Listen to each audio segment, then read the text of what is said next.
এক কুকুরের মতো নিকৃষ্ট জীব মরে পড়ে আছে, আপনি ডবল করে মারতে পারলেন না, যে আপনার বিবেক বাধা দিচ্ছে। অথচ এই পৃথিবীতে আমার নিজের চোখে দেখা আশরাফুল মাখলুকাত জসিম ভাইয়ের মতো মানুষকে লগি বইটা দিয়ে মানুষ পিটিয়ে লাশের উপরে বেঞ্চ দিয়েছে। এদেরকে আপনি মানুষ বলেন কোন সেন্সে? আমার তো আজ পর্যন্ত সেন্স আসে না যেটা মানুষ। মনে করলাম এই নৃশংস ঘটনার পরে আল্লাহ পৃথিবীতে আর এদেরকে প্রতিষ্ঠা দেবে না, কিন্তু 2 বছর পরে দেখি ফাতাহানা আলাইহিম আবওয়াব। আল্লাহ বলেন যত সুখ শান্তির দরজা আছে সব আমি তাদের জন্য দিয়ে দিলাম। এটা দিয়েছে কে? বলেন বলেন। 9 সালের পর থেকে এই যে 5 বছর পরে পরে মনে করলাম পাল্টাবে, কিন্তু না, 24 সালে থেকে পাল্টায়নি। মনে করলাম কোরআনের এই আয়াত দিয়ে আল্লাহ এমনি এমনি দিল না, কোনো কার্যকারিতা আছে। হঠাৎ করে দেখি হাত্তা ইযা ফারিহু বিমা উতু, আল্লাহ পাক বলেন তাদেরকে আমি যা দান করেছিলাম, আমার এই দানকৃত বস্তু পাওয়ার পরে যখন এই মানুষগুলো আনন্দে আত্মহারা হয়ে আছে, খুশিতে, আখাযনাহুম বাগতাতান, হঠাৎ করে আমি আল্লাহ নিজে তাদেরকে পাকড়াও করলাম। আপনি মেলান তো মেলে কিনা? আখাযনা একালে টান আছে, এর ফাইল বা কর্তা আল্লাহ নিজে। আল্লাহ বলেন আমি নিজে ধরেছি, হোম মানে তাদেরকে বাগতাতান, হঠাৎ করে। এমন হঠাৎ করে ধরলেন যে খাবার খাবে সে সময় হয়নি। আল্লাহ পর্যন্ত শেষ করেননি। ফাইদা হুম মুবলিসুন, যখনই ধরেছি হঠাৎ করে দেখলাম ওরা সব হতাশ হয়ে গেল। ওই মানুষগুলোর চেহারার ভেতরে সব হতাশা, সব নিরাশা। চেহারার ভেতরে তাকালেই মনে হচ্ছে যে না, এদের আর দুনিয়া আখিরাত বলে কিচ্ছু নেই, সব হারিয়ে ফেলেছে। আমার তো 5 তারিখের পর থেকে পর্যন্ত সেটাকেই দেখছি, দেখি চেহারা দেখে এই আয়াতের সাথে মিলে যাচ্ছে। আপনি দেখেন না এদের যখন আদালতে তোলে হাওমাও করে কাঁদতেছে। আজকে মানবতার মিথ্যা ফেরিওয়ালা একজন এই দালাল কোর্টে যাওয়ার পরে হাওমাও করে কাঁদছে আর বলছে আমি সরি। কিসের সরি? আলেমদের তালিকা করেছিল এই দেশে 116 জন আলেমকে তালিকা করেছিল, যারা যারা, তার ভেতরে এই দালাল একজন। আর এখন তুমি হাওমাও করে কাঁদো, তোমার তালিকা এই দেশের মানুষ করেনি, তালিকা করেছে স্বয়ং আল্লাহ। আখাযনা, এর ভেতরে ওই লোকটা আছে। যতগুলো মানুষ আমি দেখতে পাচ্ছি যে দরবেশ দাড়ি কেটে নম হয়ে গেছে। সেদিন আমার মামলার হাজিরা দেওয়ার জন্য গিয়েছিলাম, যে দেখি ওই যে হাসি ছেলে শিশুর মতো কাঁদতেছে।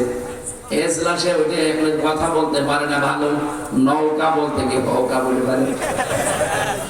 আমার মাফ করে দেন। মাফ মানে 15.5 বছরের বৈধ অবৈধ দেখা দেখি নেই, পুরা ঢাকার অর্ধেক করে নিয়েছে। এখন মাফ চাই। আল্লাহ বলেন ওরা মুবলিসুন, হতাশ হয়ে পড়েছে। এত অপমান আমি আল্লাহ ওদের উপরে দিয়েছি। ওয়ালাহুম আযাবুম মুহিন, নিকৃষ্ট শাস্তি আমি আল্লাহ ওদের উপরে চাপিয়ে দিয়েছি, অপমানজনক শাস্তি।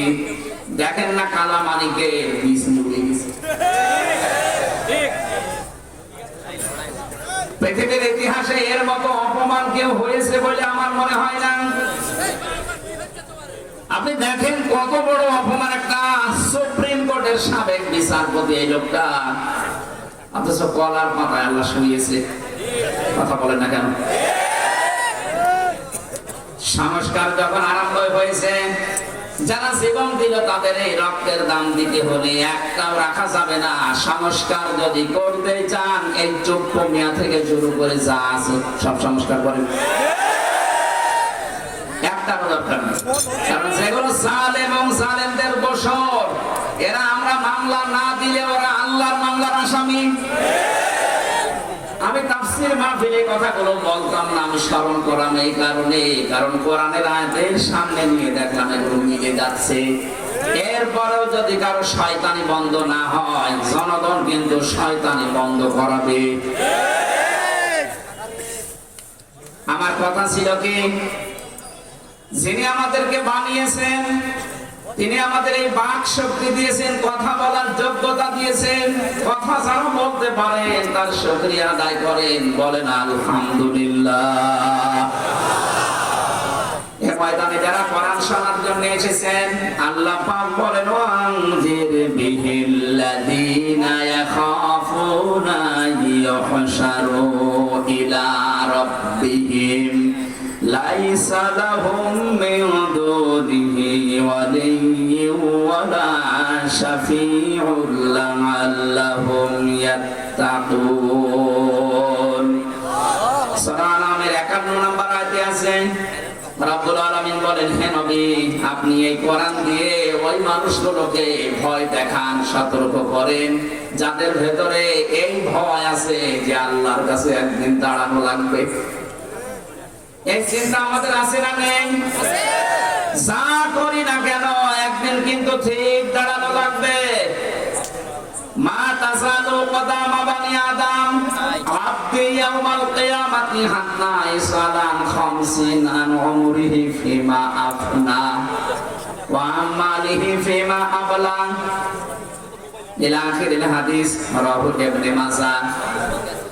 বিশ্বনবী বলেন, কিয়ামতে প্রতিটি মানুষকে আল্লাহ নিজের সামনে স্রেফ একা একা দাঁড় করাবে। সুবহানাল্লাহ। রাজশাহীবাসী, আজকের আলোচনা মনে করবেন আমার জন্য। আল্লাহ নিজে বলেন, আমি তোকে আমার সামনে স্রেফ একা দাঁড় করাবো, কেউ থাকবে না প্রথমে। وكلهم آتيه يوم القيامة فردا। সূরা মারইয়ামের 95 নম্বর আয়াতে আছে, কিয়ামতে প্রতিটি মানুষ আল্লাহর সামনে দাঁড়াবে। কয়জন করে বলেন বলেন? স্রেফ একা, কেউ থাকবে আপনার সাথে। আপনি নিজে নিজে ভাবেন তো, আপনি দাঁড়িয়ে আছেন মহান আল্লাহর সামনে স্রেফ একা। যে জীবন বানালেন, এই 60 বছর 50 বছর 40 বছরের জীবন, এখনই যদি আপনার পটল তোলা হয়ে যায়, এখনই যদি চোখ বন্ধ হয়ে যায়, আপনি দাঁড়িয়ে যা করেছেন জবাব দেওয়ার মতো আছে? এই চিন্তা ভাবনা যতক্ষণ পর্যন্ত দৃঢ়ভাবে আপনার ভেতরে না আসবে, ততক্ষণ আপনি নামাজ পড়তে পারেন, রোজা রাখতে পারেন, জুব্বা গায়ে দিতে পারেন, পীরের মুরিদ হতে পারেন, আপনার জীবন পরিচ্ছন্ন হবে না। এইটা দরকার আগে যে আমার কিন্তু দাঁড়ানো লাগবে। আইয়ুহশারু ইলা রাব্বিহিম, আল্লাহ বলেন, যারা তাদের রবের সামনে দাঁড়ানো হাজির হওয়াকে ভয় করে, আপনি তাদেরকে কোরআন দিয়ে ভয় দেখালে তাদের কাজ হবে। আমাদের বিশ্বাস আছে না নেই? বলেন। যাদের ছিল তাদের দিকে তাকান। ওই মানুষগুলো এইটার কারণে তারা পৃথিবীর শ্রেষ্ঠ মানুষ বলে পরিগণিত হয়েছে, দুনিয়ার জান্নাতের সুসংবাদ পর্যন্ত পেয়েছে। আমি যতগুলো মানুষের জীবনী পড়েছি, তার ভেতরে হযরত ওমর একজন, জিন্দা অবস্থায় তিনি জান্নাতের গ্যারান্টি হাতে পেয়েছেন। এমনি এমনি পাননি, পেয়েছে। তাকান, ছেলেটা ভর্তি করলেন মাদ্রাসায়। হযরতে আলী ওই সময় দেশের প্রধান বিচারপতি, তিনিও তার ছেলেকে মাদ্রাসায় দিয়েছেন। বারবার টেবিল থেকে কলম ফেলে দিচ্ছে হযরতে আলীর সন্তান হুসাইন, আর বারবার হযরত ওমরের ছেলেকে বলছে আব্দুল্লাহ তুলে দাও। হযরত ওমর কিন্তু ওই সময় দেশের প্রেসিডেন্ট, তার মানে প্রেসিডেন্টের ছেলে। তিনবার কলম ফেলে দেওয়ার পরে উনি বলেই ফেললেন, বারবার কলম ফেলে দেওয়ার পরে বুঝতে বলো, আমি কি চাকর তোমার? তোমার খাদেম নাকি আমি? হযরত হুসাইন তিনিও রাগ করে বললেন, তুমি তো শুধু খাদেম না, তুমি খাদেমের বাচ্চা। উনি রেগে গেছেন, বাড়িতে যেয়ে ডাক দিয়ে বলে, আব্বা আমি আর মাদ্রাসায় যাব না। কেন, কি হয়েছে? হুসাইন আমাকে গালি দিয়েছে, তোমাকেও। আমার চাকরের বাচ্চা খাদেমের বাচ্চা চাচ্ছা তাই বলেছে তুমি যদি বিচার না করো মাদ্রাসায় যাব না। হযরত ওমর জ্ঞানী ছিলেন, বুদ্ধিমান ছিলেন, বললেন ঠিক আছে বিচার এখন না, জমার দিন করা হবে। জমার দিন তিনি সবাইকে নিয়ে যখন খুতবা দিচ্ছিলেন, হঠাৎ করে আলোচনা বন্ধ করে বললেন, কই হুসাইন, এই তো সামনে আসো। তুমি আমার সন্তান আব্দুল্লাহকে ক্লাসের ভেতরে গালি দিয়েছো, চাকরের বাচ্চা, গোলামের বাচ্চা, খাদেমের বাচ্চা, হাত দিয়েছি, কেন দিলে? হযরত হুসাইন ডাক দিয়ে বলে, খলিফা বুকে হাত দিয়ে বলেন তো আপনি কি আমার নানার খাদেম ছিলেন না? হযরত ওমরের কথা বন্ধ হয়ে গেছে। তাই তো আমি তো এইভাবে ভাবি নাই। বললেন, হোসাইন তুমি যেটা বললে এটা কি লিখে দিতে পারবা? কাগজ কলম নিয়ে আসেন। খেজুরের পাতা নিয়ে এসেছে, উনি লিখে দিলেন, ওমর আমার নানার খাদেম ছিল, আমি দেখেছি, কিন্তু হোসাইন ইবনে আলী। সই করে দিলাম। কাগজটা হাতে নিয়ে হযরত ওমর সমা খেয়ে ডাক দিয়ে বলেন, নবীর সাহাবীরা যান, বিচার হয়ে গেছে। হযরত আব্দুল্লাহ তো ছোট মানুষ, বলে বাবা তুমি তো এখনো বিচারই আরম্ভ করলে না, হয়ে গেল কি করে? তুমি হোসাইনকে কিছু বলবা না? হযরত ওমর চোখের পানি ফেলে দিয়ে বলে, সন্তান যে বিচার করেছি দুনিয়া না আখিরাতেও কাজে লাগবে। আমি যখন মারা যাবো এই কাগজটা আমার কাফনের ভেতরে দিয়ে দিও।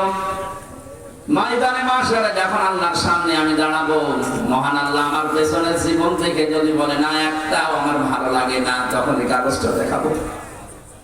রব্বুল আলামিন আমার জীবনের কিছু যদি তোমার পছন্দ না হয়, কাগজটার দিকে তাকাও, তোমার নবীর নাতি লিখে দিয়েছে আমি নবীর খাদেম ছিলাম। এই ওসিলা বলে আজকে তুমি এই ময়দানে আমারে মাফ করে দাও। তারা কোন সেন্সে ছিল, আমরা আছি কোথায়? আপনি সিরে ব্যাকা ভাবেন নিচে দাঁড়াবেন আল্লাহর সামনে, এটা বলতে যত সহজ মনে হচ্ছে, শুনতে যত সহজ মনে হচ্ছে, বাস্তবতা অত সহজ না। আপনি ভাবেন তো নিজে দাঁড়িয়ে আছেন সরাসরি আল্লাহর সামনে। দুনিয়ার বিচারকদের সামনে বহু কিছু মিথ্যা সত্য উলট পালট করা যায়, গোপন করা যায়। এমন জায়গায় দাঁড়িয়ে আছেন যেখানে সত্য মিথ্যা না সব সাক্ষী আল্লাহ নিজেই। আপনার শরীর পর্যন্ত সাক্ষী দেবেন। এখানে কাবা যারা তাওয়াফ করে দেখলাম, ষষ্ঠ চক্করে একটা দোয়া পড়ে কাবা শরীফ সামনে নিয়ে বলা হয়, আল্লাহুম্মা ইন্না আলাইয়া হুকুকান ফীমা বাইনি ওয়া বাইনিকা। ডাক দিয়ে বলা হচ্ছে, রব্বুল আলামিন এই কাবার মালিক তুমি, আমি তোমার গোলাম, তোমার ভৃত্য, আমি তোমার চাকর, তোমার বান্দা, এসেছি সেই বাংলাদেশ থেকে। আমি বান্দা হিসাবে তুমি তো বহু কিছু আমাকে দিলে, কিন্তু তুমি যে আমার মালিক সেই হিসাবে জীবন আমি কিছুই তোমাকে দিতে পারিনি। আমার দেওয়ার মতো দেখানোর মতো আজকে আমার হাতে কিচ্ছু নেই, তবে একটা জিনিস আমার হাতে আছে, তুমি আমার মাফ করে দাও। কোন জায়গায় দাঁড়িয়ে বলছেন এই কথা আপনি টের পাচ্ছেন? কাবার সামনে নিয়ে আল্লাহর ঘরকে। 16 সালে হজে যাওয়ার পরে এইটা আমি শিক্ষা ওই দিন থেকে নিয়েছি। মাঝে মাঝে যখন একা একা থাকি ভাবি, আল্লাহ এখন যদি মারা যায়, তুমি যদি বলো হামজা তোরে 2024 সালের অক্টোবরের 1 তারিখ পর্যন্ত মাফ করে দিলাম, যা তোর এই বিয়ার 32 বছরের হিসাব দেওয়া লাগবে না, যা মাফ করে দিলাম। শুধু 2 থেকে এই 22 এই 21টা দিনের হিসাব দিয়ে বাড়ি চলে যা। আমার বানানো জান্নাত আছে, তুই ওখানে চলে যা, শুধু 21 দিনের হিসাব দে। আমার যা জীবন, আমার 21 দিনের হিসাব দেওয়া অসম্ভব না। আপনারা পারবেন না? আপনারা পারবেন? বিশ্বনবীর মতো মানুষ প্রতিদিন কমপক্ষে 100 বার করে এটা বলতেন, আল্লাহুম্মা, হে আল্লাহ তোমার কাছে আমি সবচেয়ে বেশি চাই এটা, যে তুমি চাই করো আমার হিসাবটা সহজ করে দিও। কিয়ামতের ময়দানে আল্লাহ যখন বিচার ব্যবস্থা বসাবেন, হিসাব এই শব্দটা শুনতে যত সহজ মনে হয়, বিষয়টা অত সহজ না। আল্লাহর বিচারে কিন্তু অবিচার বলে কিছু নেই। আল্লাহর বিচার অবিচার নেই। আল্লাহর বিচারে যদি কেউ ন্যায় বিচার মনে করে যে আল্লাহ ন্যায় বিচার করো, আপনি বাঁচবেন না। ন্যায় বিচার করলে পৃথিবীর কেউ জান্নাত পাবে না। প্রশ্ন আসতে পারে, ন্যায় বিচার করলে যদি জান্নাত না পায় জান্নাত পাবো কি করে? একটা কায়দা আছে, আল্লাহ যদি মাফ করে দেয়। কথা বুঝতেছে? তাছাড়া নিজের যত ইবাদত বন্দেগী বলেন না কেন, এইটার উপরে নির্ভর করে জান্নাত আপনি হিসাবে দিতে পারবেন না। আল্লাহর এক বান্দা 1000 বছর ইবাদত বন্দেগী করার পরে বনি ইসরাইলের লোক এটা মনে মনে ভেবেছিল যে আমি যা করেছি আমি জান্নাত না যেতে পারবো না। কিয়ামতে আল্লাহ বিচার ব্যবস্থা তৈরি করেছেন ঘুমের ভেতরে, তার স্বপ্নে দেখাচ্ছেন যেন বিচার কায়েম হয়ে গেছে। আল্লাহ তার ডাক দিয়েছে সামনে, ডাক দিয়ে বলে, বান্দা তোর জীবনের উপর আমি খুশি, মাফ করে দিলাম, জান্নাতে চলে যা। লোকটার মনের ভেতরে একটু অহংকার, এত কিছু করলাম 1000 বছর, দিনের বেলা আমি রোজা রাখতাম আর জিহাদের ময়দানে কাটাতাম, আর রাতের বেলা তাহাজ্জুদের পার্টিতে কাটিয়েছি, আর আল্লাহ আমারে কিছু না বলে বলল মাফ করে দিলাম, জান্নাতে চলে যা। একটা কথা বলল, যত ধন্যবাদ দেবে না। আল্লাহ পাকের মনের অবস্থা বুঝতে পেরে ফেরেশতাকে বলে, জাহান্নামে যেখানে গরম উঠতে থাকে, হিট, ওই জায়গার পাশ ধরে ঘুরিয়ে নিয়ে আয়। পাশ দিয়ে ঘোরাচ্ছে, হঠাৎ করে পিপাসা, ছাতি ফেটে যাচ্ছে কলিজা, ডাক দিয়ে বলে, ভাই ফেরেশতারা আমার একটু পানির ব্যবস্থা করেন, আমি আর বাঁচতে পারি না। দুনিয়া না, এটা মাংনা পানি পাওয়া যাবে না, ফ্রি পানি পাওয়া যাবে না, পানি পেতে চাইলে আমাদের কিছু দেওয়া লাগবে, এটা আমার কিছু নেই। 1000 বছর ইবাদত বন্দেগী করলে 500 বছরের ইবাদত আমাদের দিয়ে দাও। সেই কাছে দিলাম, আমাকে পানি দেন। পানি খাবারের পরে মানুষের প্রসাবের প্রয়োজন দেখা যায়। প্রসাব যখন লেগেছে বলে, আমি প্রসাব ফেরবো, আমার জায়গা ঠিক করে দিন। এখানে এরকম কোন জায়গা নেই, ব্যবস্থা করতে পারি, ওই বাকি 500 বছরের ইবাদতের সওয়াব দেওয়া লাগবে, আমার জীবন বাঁচে না। মানুষের যখন হুঁশ হারা হয়ে যায়, তখন দিক দাঁড়া ঠিক থাকে না, তাড়াতাড়ি বলছে, নেন আমারে আগে ব্যবস্থা করে দিন। প্রসাব করার পরে আল্লাহ ডাক দিয়েছেন, বান্দা 1 গ্লাস পানি ভেতরে ঢোকালে আর 1 গ্লাস বের করে ফেলে দিবে। এইটার জন্য জীবনের সব কিছু তুমি দিয়ে দিলে, প্রতিদিন 1000 বছরে কিছু না করলো 1 গ্লাস পানি খেয়েছো, প্রতি গ্লাসের জন্য এরকম 500 বছরের ইবাদত দেওয়া লাগবে, তারপরে জান্নাত যা। এখানে বিষয়টা অনেক জটিল এবং কঠিন। খলিফাতুল মুসলিমিন হযরত ওমরের মতো মানুষ এই শব্দটাকে সামনে নিয়ে যদি এই চিন্তা ভাবনা থাকে, আমাদেরও কোনো চিন্তা আসার দরকার আছে না নেই? এজন্য কিয়ামতে আল্লাহ কাউকে দল সহ ডাকবেন না, প্রথমে ডাকবেন স্রেফ কয়জন করে? একা। বলেন বলেন। এই আয়াত থেকে প্রমাণ পাওয়া যায় বাংলাদেশ, ভারত, পাকিস্তানে এই 3টা বিষয় বেশি। যারা বলে যে কিয়ামতে আমার বাবা জান, আমার দাদা জান, লক্ষ লক্ষ মরিদ নিয়ে উঠবে, এটা মিথ্যা কথা, যা আয়াতের সাথে মিলে না। আপনি যদি প্রমাণ করতে পারেন কিয়ামতে এক একজন পীর লক্ষ লক্ষ মুরিদ নিয়ে মিছিল করতে করতে উঠবে, তাহলে আয়াত কেটে বাদ দিয়ে দেন। সূরা মারিয়াম 16 নম্বর পারা 10 নম্বর পৃষ্ঠা 15 নম্বর লাইনের শেষ নাম্বার রুকুর 95 নম্বর আয়াত। যত তাফসীর আমি পড়েছি বাংলাদেশে, সব মুফাসসির এক কথা বলেছে যে কিয়ামতে আপনাকে আল্লাহর সামনে দাঁড় করাবে আল্লাহ কয়জন করে। এটা বিচারের প্রথম স্টেপ। এরপরে বিচারের দ্বিতীয় ভাগ, আল্লাহ বলেন এবার আর করে একা ডাক দেব না। ইয়াউমা নাদউ কুল্লা উনাসিন বিইমামিহিম। সূরা বানী ইসরাঈল 71 নম্বর আয়াতের প্রথম অংশে আছে, 15 নম্বর পারা 8 নম্বর পৃষ্ঠা 3 নম্বর লাইনে আছে। এটা তাফসীর আল কোরআন পাবেন তাফসীরে। আল্লাহ পাক বলেন কিয়ামতে প্রতিটি মানুষকে এবার দ্বিতীয় স্টেজে আর একা ডাক দেওয়া হবে না, প্রতিটি মানুষকে আল্লাহ তার বিচারের ফয়সালার জন্য ডাকবেন তার নেতার সাথে। কার সাথে? এই শব্দটা শুনে কি রাজনীতি মনে হচ্ছে? নেতা এই শব্দটা শুধু দুনিয়ার সাথে জড়িত না, এটা আখিরাতের সাথে জড়িত। সত্যি কথা বলছে, যদি দুনিয়ায় যদি এটা শেষ হয়ে যেত, কসমে আয়াত আমি পড়তাম না। এটা যেহেতু আখিরাতের সাথে রিলেটেড, সম্পর্কিত, এই জন্য আপনাকে আমি বাঁচাতে চাই। যাদের নেতা ঠিক নেই, আশা করছে আপনি ঠিক করবেন। নেতা ওইগুলো নয়, সেই মানুষগুলো দুনিয়ার ময়দানে ইসরাফ করে, যে মানুষগুলো দুনিয়াতে বিনা কারণে অপচয় করে, অপব্যয় করে, আর ফাসাদ সৃষ্টি করে, শান্তি প্রতিষ্ঠার জন্য কাজ করে না। এটা আমি মানালাম। হ্যাঁ, আমি কথা বুঝতেছি।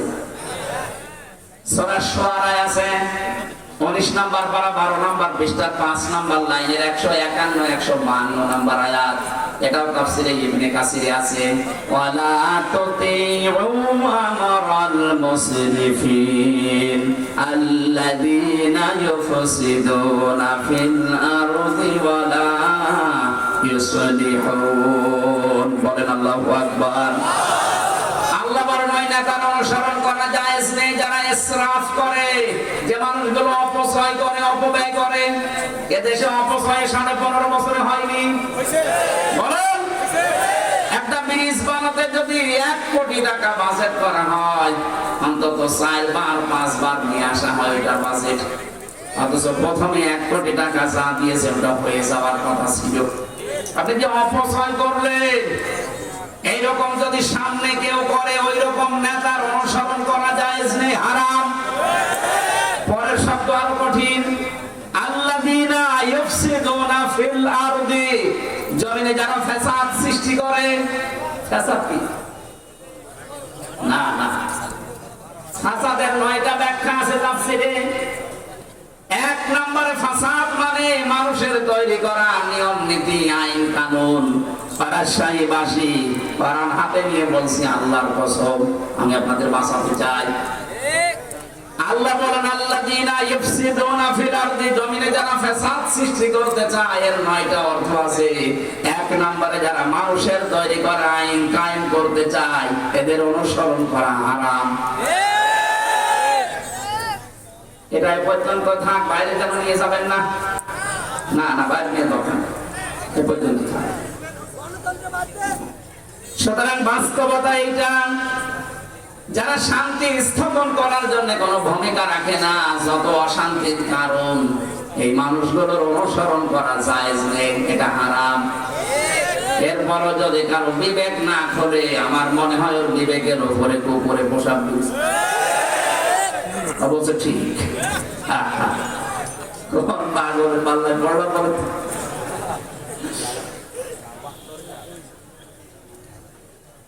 এরপরে বিচারের 3য় অবস্থা হচ্ছে কিয়ামতে আল্লাহ লক্ষ কোটি কোটি মানুষের সামনে আপনাকে দাঁড় করাবেন। এবার অবস্থা আরো খারাপ হবে। এজন্য মাঝে মাঝে মনে হয় আল্লাহ নামের আগে আলেম লিখে দিয়েছে, মানুষেরা আলেম মনে করে। কিয়ামতে যখন এই জ্ঞানের উপরে আমার আমল না থাকবে, কোটি কোটি মানুষের সামনে ঠিক এই সম্মানের জায়গায় ঠিক উল্টা অপমান করা হবে। এখানে যে যত বড় দায়িত্বে আছে, যে যত বড় চেয়ারে আছে, বড় জায়গায় আছে, তার দুনিয়াতে দায়িত্ব কিন্তু তত বড়। ওই লোকটা যদি ওই দায়িত্ব সঠিকভাবে পালন করতে না পারে, কিয়ামতে বিচারে আল্লাহর কাঠগড়ায় ধরা খাবে। অবশ্যই এই দেশের সবচাইতে বড় মসজিদ, কেন্দ্রীয় মসজিদ যেটা বাইতুল মুকাররম, কথা বলেন না কেন? জাতীয় মসজিদের যিনি এখন খতিব হয়েছেন, শ্রদ্ধাভাজন ব্যক্তিত্ব, বড় বড় আলেম বাংলাদেশে যদি 5 জন থাকে, তার ভেতরে তিনি একজন। হাদিসের উপরে অনেক পাণ্ডিত্য আছে তার। আল্লামা মুফতি আব্দুল মালিক হাফিজাহুল্লাহ, ওনার এখন সব চাইতে বড় দায়িত্ব হচ্ছে ওই ময়দানে, ওই জায়গায় বসে এই জাতিকে সংশোধনের জন্য যত সঠিক হক, এই কথাগুলো তুলে ধরা। খতিব ওবায়দুল কাদের, এই খতিব ওবায়দুল্লাহ সাহেব যেভাবে তুলে ধরতেন, ওবায়দুল হক, আমার মনে হয় এখন আমরা যে খতিব পেয়েছি একজন যোগ্য, আমরা চাই এই যোগ্যতা দিন যেন কাজে লাগান। এতদিন যাদের পেয়েছিলাম তারা জালেমদেরকে নাম দিত কওমি জননী। জনগণ পিটিয়ে বিদায় করেছিল, এত শ্রোতা মেরেছে তার দিকে জনগণ। ও বলছে না, আমার গায়ে কোনো শ্রোতা। এইরকম কথা বলতে পারি। আমরা আশা করছি, আকাঙ্ক্ষা করছি, তামান্না করছি, যিনি আমাদেরকে এখন পথ দেখানোর জন্য দায়িত্ব নিয়েছেন কেন্দ্রীয় মসজিদের, তার ভূমিকাও হবে ঠিক ওই রকম। কথা বলে না কেন? ওখানে থেকেও যদি জাতিকে সংশোধনের কথা, সঠিক কথাগুলো তুলে ধরতে না পারে, কোন ভয় যদি পেছনে কাজ করে, তাহলে ওই জায়গায় বসে থেকেও জবাব দেওয়া লাগবে কিয়ামতে।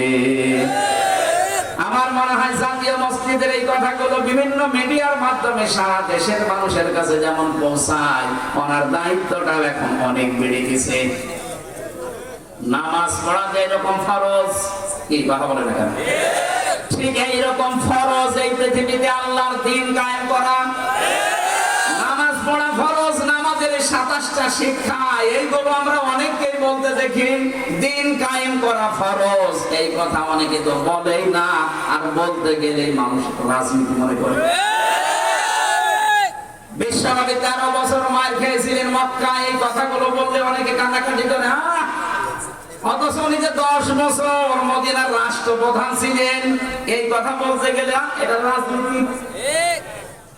আমি তাদের উদ্দেশ্যে একটা ছোট্ট কথা বলছি, কয়েক মিনিটে খেয়াল করবেন। আমি গতানুগতিক কথা বলছি না, চিন্তা ভাবনা করে বলছি। আমি দেখতে পাচ্ছি এই চরিত্রের মানুষ এই দেশে এখন বাড়তেছে।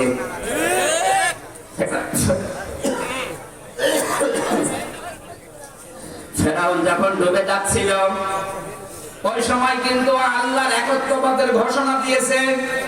এখানে যারা তাফসীর পড়তে পারে, সূরা ইউনূসের 90 নম্বর আয়াতের মাঝের অংশের তাফসীরটা পড়েন।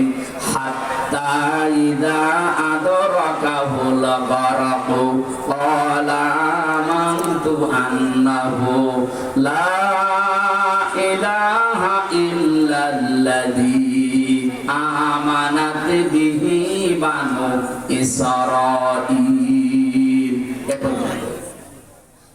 আল্লাহ বলেন যখন ডুবে যাচ্ছিল, তখন ঘোষণা দিয়েছে আমি ঈমান আনলাম ওই আল্লাহর উপরে, যার উপরে বনি ইসরাঈলরা ঈমান এনেছে।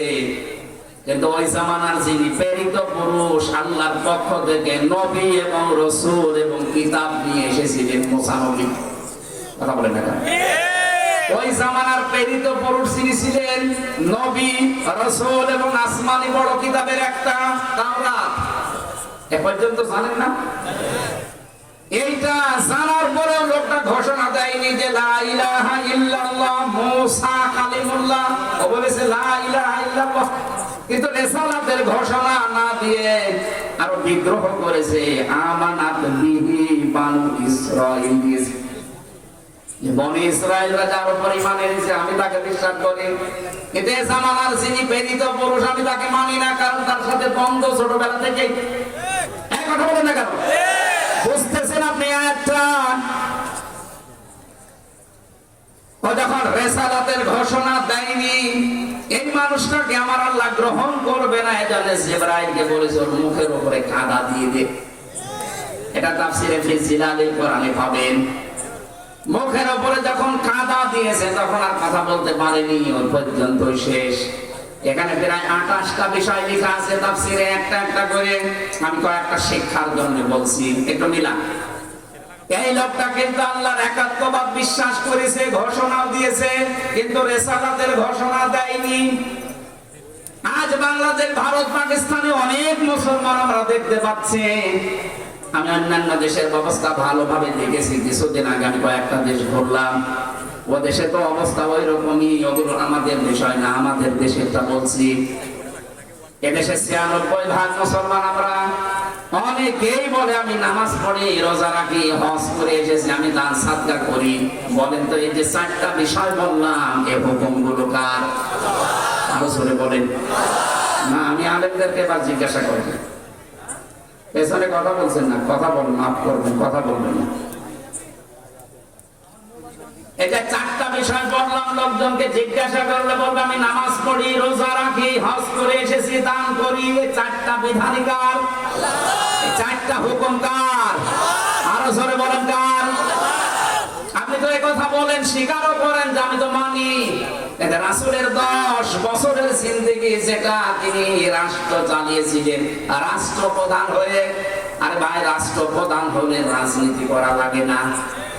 কথা বলে না কেন?